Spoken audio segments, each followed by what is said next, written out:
আসসালামু আলাইকুম ভিউয়ার, সবাই কেমন আছেন? সবাই খামারি ভাইয়েরা সবাই কেমন আছেন জানাবেন। আজকে আমাদের মুরগির বয়স 26 দিন।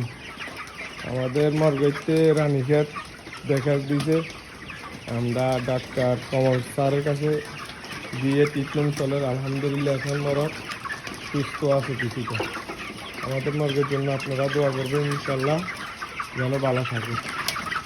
আর মুরগির রানীক্ষেতের ওষুধ দিচ্ছি আমরা, রানীক্ষেতের ওষুধ আপনাদেরকে দেখেন। মুরগির রানীক্ষেত আমাদের পাশের বাড়ির একজন রানীক্ষেত হয়েছে, এই জন্য রানীক্ষেতের ওষুধ এগুলো দেখুন। রানীক্ষেতের ওষুধ আরও আছে, ওষুধ মেডিসিনের অভাব নেই। দেখাবো এটা কালকে সকালে ইনশাল্লাহ। সবাই মুরগির জন্য দোয়া করবেন। আর বেশি বেশি করে আমরা খামার উৎপাদন করতে পারি, সবাই চেষ্টা করবো। এই ব্যবসার হচ্ছে কোনো কিছু নেই, ব্যবসা এটা হালাল ব্যবসা। আমরা চেষ্টা করবেন, চেষ্টা করলে ইনশাল্লাহ হয়। ব্যবসা লস বলতে নেই, আমরা রোগ আছে, রোগের ট্রিটমেন্ট দিবেন, ইনশাল্লাহ মরা সুস্থ হয়ে যাবে। তো সবাই ভালো থাকেন।